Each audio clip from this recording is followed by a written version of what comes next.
Could Australia's tough approach to migrants work in Europe? Once associated with carefree summer holidays, the Mediterranean is becoming better known as a graveyard. As thousands of migrants drown, the European Union seems paralyzed by its most intractable policy dilemma for decades. Advocates of the Australian government's tough approach to unauthorised migrants believe that eventually Europe will end up with a similar policy. You have, in the Mediterranean, three choices, former Australian Foreign Minister Alexander Downer told Newshour Extra. One option is to maintain the status quo.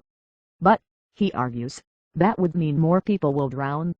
Alternatively, Europe could decide that Africa and the Middle East are so dangerous and impoverished that the migrants should be allowed to move. In that case, Mr. Downer argues, Europe should provide proper shipping to bring people to Europe.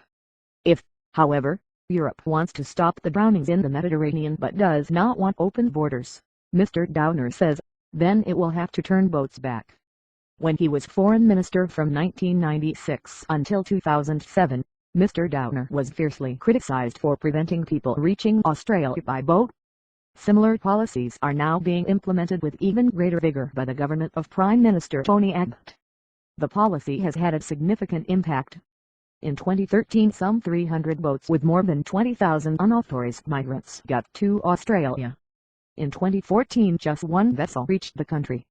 Important differences. Critics say that all the data related to the migrants' maritime movements is suspect because the Australian authorities are secretive about their actions at sea. They also argue that Australia is merely moving the problem elsewhere. Persecuted and impoverished Afghan migrants, for example, used to try to get to Australia. With that route blocked, Afghans are now amongst those trying to reach Europe.